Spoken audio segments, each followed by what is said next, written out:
করছে, দাওয়াত করেছে সব বড় লোকের, গরিবগুলো বাদ। সে বড় লোক জীবনে নামাজও পড়ে না, সে কলেমাও পড়িনি, মরণের খাওয়া খেতিয়ে গেছে। ভুল বলছি আমি? রসুল বলেছেন ওই মজলিসে যেও না, রসুল বলেছেন ওই মজলিসে যেও না যে মজলিসে কোনো গরিবের দাওয়াত হয় না, কোনো গরিবের আমন্ত্রণ হয় না, ওই মজলিসটাতে তোমরা যেও না। কারণ যেখানে গরিবের আগমন ঘটে না, যেখানে গরিব মানুষের আগমন ঘটে না, যেখানে গরিব মানুষেরা ইনভাইট পায় না, দাওয়াত পায় না, সেখানে মহান আল্লাহ রহমত নাজিল হয় না। কথা বুঝেছে?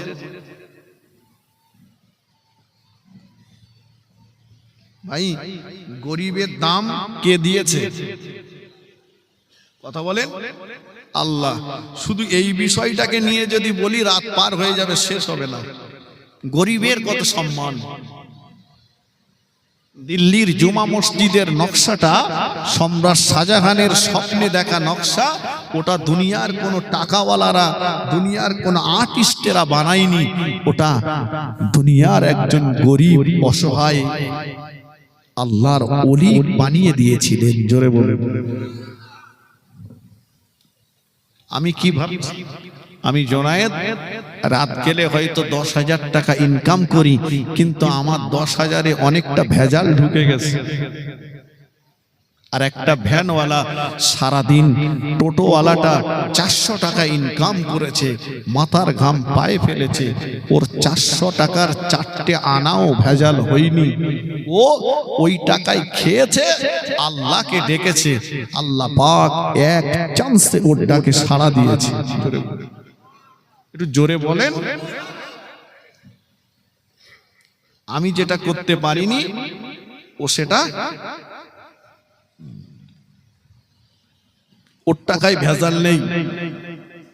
আর দেখবেন যত গরিবের হক মেরে জাকাত ফাঁকি দিয়ে যে ধনীদের শতকরা 2.5 টাকা, 1000-এ 25 টাকা, লাখে 2,500 টাকা, এটা হলো গরিবের হক।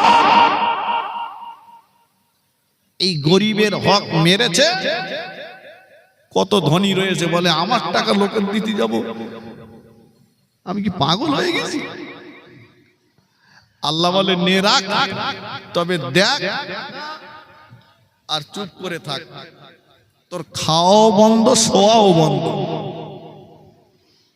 তার মানে বলতেছিস দেখ, তুই নরম জায়গায় শুতে পারবি না, শক্ত জায়গায় শো। 1.5 লাখ টাকা দিয়ে খাট কিনলাম, ওতে শোবো না?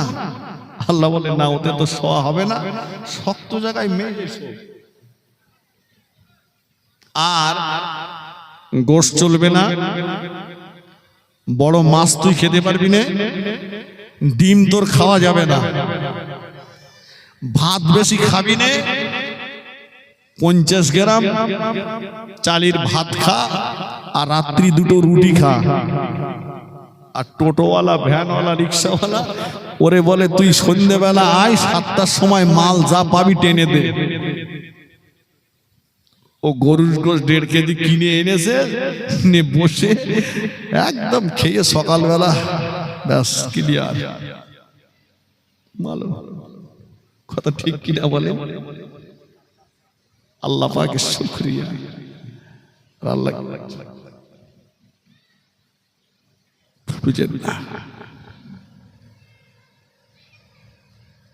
ফিরে আসুন, ওয়াজ ভুলে যাইনি আমি। তাহলে গরিবকে নিচু নজরে দেখো না, আর ক্ষমতার অপব্যবহার করো না। বুখারী শরীফের হাদিস শরীফের ভিতরে এসেছে কিয়ামতের ময়দানে আল্লাহ পাকের একটা বান্দার নামাজের পাল্লা ভারী হয়ে যাবে, রোজার পাল্লা ভারী হয়ে যাবে, দান সদকার পাল্লা ভারী হয়ে যাবে। আল্লাহ পাক বলবে, ও আমার বান্দা চলে যাও, আমি আল্লাহ আমার দয়ার জান্নাতে চলে যাও। আল্লাহ পাক ওই সময়তে বলবে, আল্লাহ পাক বলবেন, ও আমার বান্দা চলে যাও, আমার দয়ার জান্নাতে চলে যাও। আল্লাহ পাক যখন জান্নাতের ফরমানসিটি জারি করে দেবেন, হঠাৎ একজনা ব্যক্তি এসে সামনে দাঁড়িয়ে যাবে, হঠাৎ আল্লাহর এক বান্দা এসে সামনে দাঁড়িয়ে যাবে। ও আল্লাহ পাকের বান্দা, ও আল্লাহ পাকের বান্দা, আল্লাহ আপনাকে জান্নাতের ফরমানসিটি জারি করে দিয়েছেন, কিন্তু দুনিয়ার জমিনে আপনি যে আমার গালে অন্যায়ভাবে চড় মেরেছিলেন, দুনিয়ায় আমার ক্ষমতা ছিল না, প্রতিবাদ করতে পারিনি, আজকে আমার বদলাটা আমাকে দিয়েই তবে জান্নাতে যেতে হবে। আল্লাহ পাক সব জানেন। আল্লাহ বলবেন, ও বান্দা কি বলছো বলো। আল্লাহ পাক আপনার বান্দাকে আপনি জান্নাতে যাওয়ার ফরমানসিটি জারি করেছেন, আপনার বান্দার বিরুদ্ধে আমার একটা অভিযোগ আছে। কি অভিযোগ আমার বান্দা?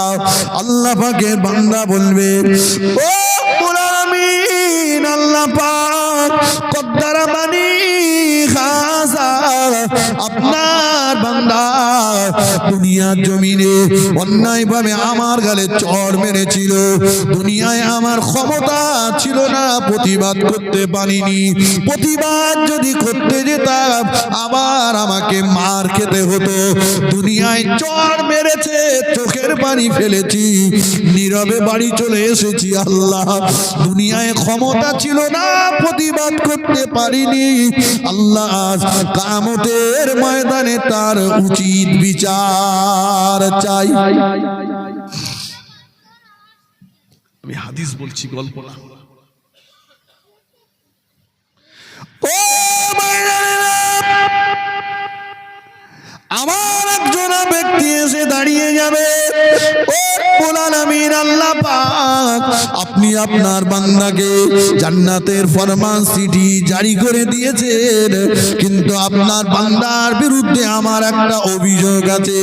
কত ধলাবানি হাসা, আপনার বান্দা দুনিয়া জমিনে অন্যায়ভাবে আমার দোকান ভেঙে দিয়েছিল, অন্যায়ভাবে আমার জলকল লুট করেছিল, অন্যায়ভাবে আমার জমি জবরদখল করেছিল, অন্যায়ভাবে আমার রাস্তা বন্ধ করেছিল, অন্যায়ভাবে আমার খাওয়ার ঘরের পাশে বাথরুম বানিয়েছিল, অন্যায়ভাবে আমার প্রতি জুলুম করেছিল। আল্লাহ দুনিয়ায় আমার ক্ষমতা ছিল না, প্রতিবাদ করতে পারিনি, কিয়ামতের ময়দানে উচিত বিচার চাই।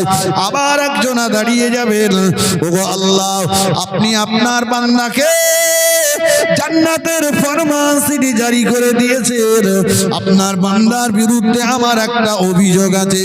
কত শতাবানি খাসা, আপনার বান্দা দুনিয়ার জমিনে রাস্তাঘাটে দোকানে বাজারে মোড়ের মাথায় যখন যেখানে আমাকে দেখতো, আমাকে টিটকারি করতো, ছোট মোটা কথা বলতো, গালিগালাজ করতো, ক্ষমতা ছিল না। আল্লাহ আমি যদি গালের বদলা নিতে যেতাম, আমি যদি পাল্টা কথা ধরতাম, আমার মার খেতে হতো। আল্লাহ এই ভয়ে আমি ওর গাল হজম করেছি, কটু কথাও ওকে বলিনি। আল্লাহ কিয়ামতের ময়দানে তার উচিত বিচার চাই। শুনছেন নাকি? আল্লাহ পাক কি ছেড়ে দেবে? ফামান ইয়ামাল মিসকালা জাররাতিন খায়রান ইয়ারাহ ওয়া মান ইয়ামাল মিসকালা জাররাতিন শাররান ইয়ারাহ। কেউ যদি এক জাররা পরিমাণ ভালো কাজ করে, ভালো কাজের বদলা আল্লাহ তাকে দেবেন। আবার কেউ যদি এক জাররা পরিমাণ অন্যায় কাজ করে, অন্যায় কাজের উচিত বদলা আল্লাহ তার থেকে আদায় করে নেবেন। জোরে বলুন, একটু মন খুলে বলেন। আল্লাহ বলবেন, এই তোমাকে মেরেছিল, মেরে নাও, মারো। আল্লাহ বলবে, বান্দা তোমার প্রতি জুলুম করেছিল, তুমি আজকে ওকে জুলুম করো। তোমাকে গাল দিয়েছিল, ছোট মোটা কথা বলেছিল, বলে নাও। আল্লাহ না, আজকে আমরা মারবো না, অত্যাচার করব না, গাল দেব না। কি করবে আল্লাহ? ওই বান্দার জীবনের নেকিগুলো কেটে কেটে আমাদের দেন। নেকি কাটা শুরু হবে। নেকি কাটতে কাটতে কাটতে কাটতে নেকি সব শেষ। এখনো অভিযোগকারীরা দাঁড়িয়ে আছে, জীবনে কম লোকে সর্বনাশ করে কবরে যায় না, এখনো অভিযোগকারী দাঁড়িয়ে।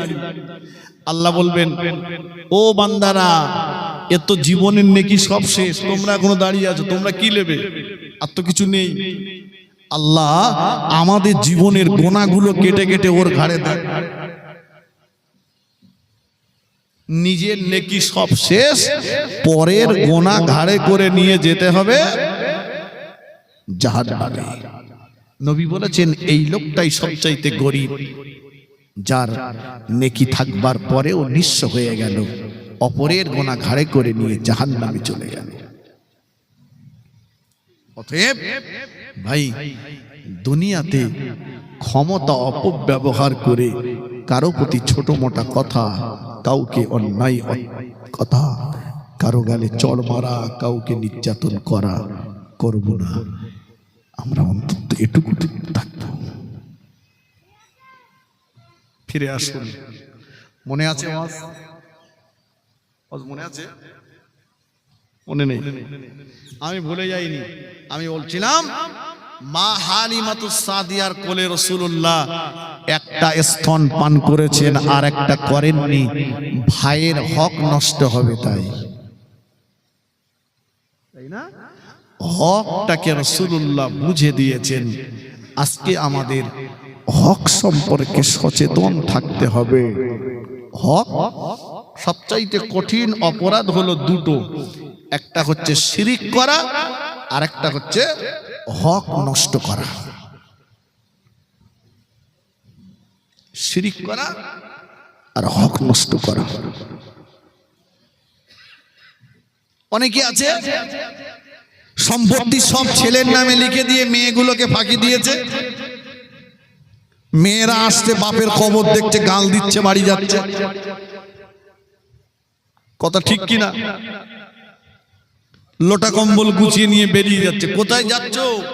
বলে ফুরফুরায় যাচ্ছে। কোথায় যাচ্ছ? বলে একটু নিয়ত করেছি বাবু, হজে যাব। কোথায় যাচ্ছ? বলে বাবা একটু চিল্লা দেবো। চিল্লা দেবে, ফুরফুরায় যাবে, হজে যাবে,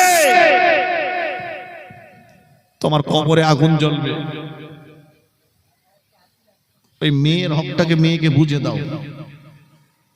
মেয়ের হকটা মেয়েকে বুঝে দাও। তুমি নবীর মাজারের কাছে যে নবীকে সালাম দেবে, সালামের জবাব পাবে? নবী কি মেয়েকে কাঁদিয়ে গেছে? না। আল্লাহ নবীর বেটি খাতুনে জান্নাত ফাতেমাতুজ জাহরা রাদিয়াল্লাহু তাআলা আনহা, আল্লাহ নবীর ইন্তেকালের সময়তে দয়ার নবী মোবারক মাথাটা আমাদের আম্মা জান আয়েশা সিদ্দিকা রাদিয়াল্লাহু তাআলা আনহা কোলের ভিতরে, আম্মা জানের কোলের ভিতরে আল্লাহ নবী, দয়ার নবী, আল্লাহর হাবিবের সিনা মোবারকের উপরে ফেরেশতা আজরাইল আলাইহিস সালাম শাহাদাত আঙ্গুলটা চাপিয়ে দিলেন। আল্লাহ নবী বললেন, ও ভাই আজরাইল, কি অন্যায় করেছি ভাই, কি অপরাধ করেছি? মনে হচ্ছে আমার বুকের উপরে ওহদ পাহাড়টা চাপিয়ে দিয়েছেন ভাই। ফেরেশতা আজরাইল আলাইহিস সালাম বললেন, না ইয়া রাসূলুল্লাহ। আল্লাহ নবী বললেন, ও আজরাইল, ইসমাঈল আলাইহিস সালাম আমার মনে হচ্ছে ওহদ পাহাড়টা আমার বুকের উপরে চাপিয়ে দিয়েছেন ভাই। আরে দয়ার নবী নূর নবীর কলিজার টুকরে ফাতেমাতুজ জাহরা রাদিয়াল্লাহু তাআলা আনহা জানাজার পাশে দাঁড়িয়ে ঝরঝর করে কাঁদতেছে। নবী আমার ওই অবস্থাতে ওই কঠিন মুহূর্তেও আল্লাহ নবী ইশারা করে ফাতেমাকে ডাকলেন, বেটি ফাতেমা, ও মা ফাতেমা আমার দিকে আগিয়ে এসো মা। আল্লাহ নবীর বেটি খাতুনে জান্নাত নবীর দিকে আগিয়ে গেলেন। দয়ার নবী ফাতেমাকে কাছে ডেকে নিলেন, হাতটা বাড়িয়ে দিয়ে ফাতেমার চোখের পানিটা মুছিয়ে দিয়ে বললেন, ও বেটি ফাতেমা কেঁদো না মা, কেঁদো না, এমন করে চোখের পানি ফেলো না মা। আমি তোমার আব্বা জান, তোমার চোখের পানি দেখে যেতে চাই না মা। তোমার চোখে পানি দেখে আমার বড় কষ্ট হচ্ছে মা। তোমার চোখে পানি দেখে আমার বুকটা ফেটে যাচ্ছে মা। তোমার চোখে পানি দেখে কলিজাটা যেন আমার ফেটে যাচ্ছে মা। কেঁদো না, কেঁদো না মা, কেঁদো না, ও বেটি ফাতেমা এমন করে কেঁদো না। আমি তোমার আব্বা জান, তোমার কান্না দেখে যেতে চাই না মা। তোমার হাসি মুখটা দেখে যেতে যায়। ফাতেমাতুজ জাহরা কান্না বন্ধ হয় না। দয়ার নবী আমার ফাতেমাকে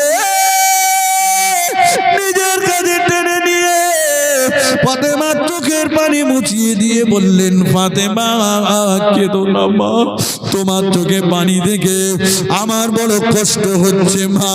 ও বেটি ফাতেমা কেউ চিরকাল বেঁচে থাকবে না মা, সবাইকে একদিন দুনিয়া থেকে চলে যেতে হবে। সবাইকে একদিন দুনিয়া থেকে বিদায় নিতে হবে মা। কেঁদো না মা, কেঁদো না, তোমার কান্না আমি দেখে যেতে চাই না। ও বেটি ফাতেমা আমি তোমার আব্বা জান তোমাকে জানিয়ে দিলাম, আমার ইন্তেকালের পরে আমার বংশের ভিতরে সর্বপ্রথম তোমার সঙ্গে আমার দেখা হবে।